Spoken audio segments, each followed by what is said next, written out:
श्री स्वामी समर्थ मैत्रिणींनो, आज मी मंगळवारी मी कशी सेवा करत असते दाखवते. हे आहे तुळजाभवानी मातेचं मंदिर बोरगाव येथील. आज आपण उंबरठ्यावर हळदीचं लेपन करणार आहोत.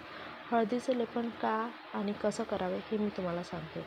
थोडक्यात सांगायचं तर हळद ही अँटीऑक्सिडंट असते व घरात येणार जे निगेटिव्हिटी एनर्जी ला थांबवते आणि घराच्या उंबरठ्यावर हळदीचे लेपन केल्याने घरात सुख, शांती, समृद्धी नांदते.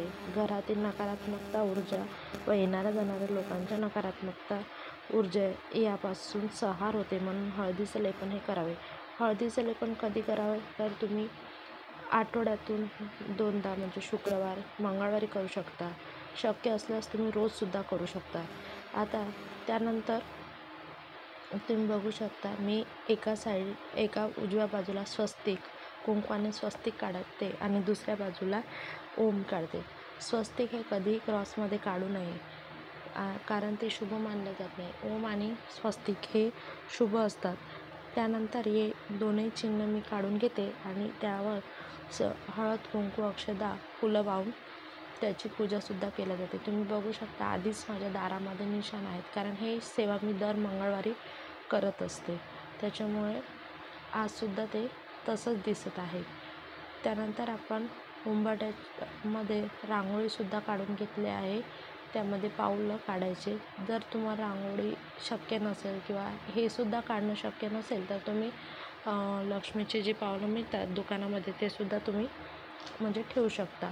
पण मी अशाच प्रकारे चिन्हे आणि उंबरठ्यावर हळदीचं लेपन करते. त्यानंतर तुम्ही बघू शकता मी एक दिवा, धूप, कापूर घेतलेला आहे. हा दिवासुद्धा उंबरठ्यावर लावून घ्यायचा. रोज जरी सकाळी आपलं शक्य नसलं तरी रात्रीच्या वेळेस उंबरठ्यावर एक दिवा लावावा. कारण यामुळे काय होतं की जी संध्याकाळची वेळ असते ती देवांची म्हणजे दैवी शक्ती येण्याची वेळ असते. अशा वेळेस आपल्या घरात उजेड व्हावा आणि दैवशक्तीचा वास व्हावा म्हणून आपण हे उंबरठ्यावर दिवा लावा. हा आहे आमची भवानी आई तुळजाभवानी आणि हे मी यांचीसुद्धा पूजा करून घेतली आहे. आता आपण देवघराकडे वळूया. कुठलीही पूजा करायची असली तर प्रथमतः दिव्याचं पूजन करूनच अग्नीला साक्ष करून पूजा करायची असते. त्याच्यामुळे मी पहिल्यांदाच रोज जरी पूजा करायची असली तरी आधी दिवा लावून घेते. तुम्ही बघू शकता की मी दिव्याचं सुद्धा पूजन करून घेतलेलं आहे आणि आता त्याला फूल, अक्षदा वाहून घ्यायचं आणि दिवा हा लावून घ्यायचा. त्यानंतरच आपण पूजेला सुरुवात करूया. हे आता माझं छोटंसं चौरंग आणि हे छोटं देवघर आहे. हे एकत्र यासाठी नाही, मी म्हणजे भाड्याच्या रूममध्ये असते. गावी माझं घर आहे. इथे जागा कमी असल्यामुळे मी देवघर हे छोटंसंच आहे. तुम्ही बघू शकता मी सगळे देव एका प्लेटमध्ये काढून घेतले. त्यानंतर हे देव स्वच्छ धुवून घ्यायचे. धुवून पुसून हळदी कुंकू लावून घेते आणि माळसुद्धा घालून घेते. आता ही जी मी लावत आहे ही आहे आई तुळजाभवानीचीच मूर्ती आहे. ही मी तुळजापूरला गेले त्यावेळेस घेऊन आलेले होते आणि अशीच मी रोज माझी ही पूजा असते. फक्त मंगळवाऱ्याच दिवशी मी हळदीचं लेपन करत असते. आणि आज हा व्हिडिओ बनवण्याचं कारण म्हणजे कसं ना की मी एका शॉर्ट व्हिडिओमध्ये सांगितलं होतं की मी आज मंगल कलशाची स्थापना केली आहे. तुम्ही जाऊन बघू शकता. पण त्यानंतर मी मंगल कलशाची स्थापना केल्यावर साधारणतः 20-21 दिवसानंतर जे मंगल कलशावरचं जे श्रीफळ आहे, नारळ आहे ते आपोआप तडा गेलं. त्याच्यामुळे मग म्हटलं की चला आज आपण मंगल कलशाची स्थापना कशी करावी हे सुद्धा दाखवून देऊया. जर नवीन कोणी असेल आणि त्यांना जर मंगल कलशाची स्थापना करायची असेल तर ते हे करू शकता. आता तुम्ही बघू शकता मी संपूर्ण देव छान धुवून पुसून आणि हळदी कुंकू लावून देवघरात ठेवला. त्यानंतर शिवलिंगसुद्धा धुवून घेतलेलं आहे आणि आता देवघरामध्ये नैवेद्य, तूप साखरेचा नैवेद्य, एका ग्लासात पाणी आणि जे तुम्ही तीर्थे बघितली त्या दिवसभर मी भरून ठेवते आणि संध्याकाळी आम्ही त्याचं पाण्याचं आचमन करते तीर्थ म्हणून.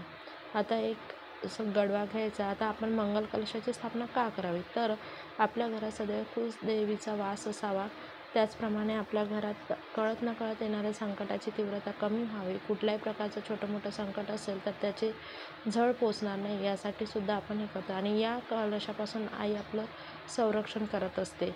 माझ्याकडे पण तसंच झालं. आता बघू शकता मी यावर छान स्वस्तिक काढलं. स्वस्तिक हे कधीही क्रॉस स्वरूपात काढू नये. त्यानंतर स्वस्तिक हे अगदी हळूहळू म्हणजे काढायचं, पण असं अधिकचं चिन्ह काढल्यासारखं काढू नये. त्यानंतर या कलशामध्ये पाणी, फूल, सुपारी, अक्षदा, हळद, कुंकू टाकून घ्यायचं आहे. आणि तुम्ही बघू शकता मी आंब्याची पानं घेतली आहे. आंब्याची पानं नाही मिळाली तर तुम्ही नागवेलीचे पानं म्हणजे विड्याची पानं ठेवू शकता. आणि त्याच्यानंतर आता हे पानांनासुद्धा मी स्वच्छ धुवून हळदी कुंकू टिळा लावून घेतलेला आहे. तुम्हीसुद्धा बघू शकता. आता ही याच्यामध्ये टाकून घ्यायचे. त्यानंतर कलश आपण जेव्हा कलश मांडणी करतो तो प्रथम कलश जमिनीवर ठेवू नये, तो ताटातच ठेवावा. त्यानंतर कलश हा तांदळाच्या राशीवर मांडायचा आणि त्या तांदळासुद्धा बोटाने स्वस्तिक काढायचं आणि त्यावर हळदी कुंकू टाकून घ्यायचं. त्यानंतर हे नारळ घेतला आहे त्यालासुद्धा मी हळद कुंकू लावते. म्हणजे हा एक देवीचं रूप मानलं जातं. मंगल कलश म्हणजेच काय तर देवीचं एक रूप. आणि आपल्या घरात सदैव देवीचा वास असावा म्हणून आपण या मंगल कलशाची स्थापना करतो. मंगल कलश हा सदैव देवाच्या उजव्या हातावर ठेवावा. तो कधीही देवाच्या डाव्या हातावर ठेवू नये. आणि मंगल कलशाची स्थापना एकदा केली की त्याला परत हलवू नये. म्हणून आधीच काय ते जर व्यवस्थित ठेवायचा आहे तर तो ताटात घेऊन ठेवायचा. तुम्ही बघू शकता इथे मी एक दिवासुद्धा घेतला आहे. हा दिवा माझा अखंड असतो दर मंगळवारी आणि त्याचीसुद्धा मी पूजा करून तोसुद्धा दिवा कलशाच्या समोर ठेवून घेतलेला आहे. आता एक छोटी पाटी घेऊन त्यावर मी रांगोळीसुद्धा काढून घेत आहे. तुम्ही बघू शकता मी रांगोळीसुद्धा काढून घेते. कुलस्वामिनी आणि पाऊल, ओम अशा प्रकारचे चिन्ह काढून ही रांगोळी मी पूर्ण करते. त्यानंतर आता माझी संपूर्ण पूजा मांडणी झालेली आहे. आता सगळे संपूर्ण फुलं मी देवाला वाहून घेते. त्यानंतर एक माळ जप, गुरुचरित्राचे 2 अध्याय आणि आरती करून घेते. माझी पूजा कशी वाटली मला नक्की कमेंट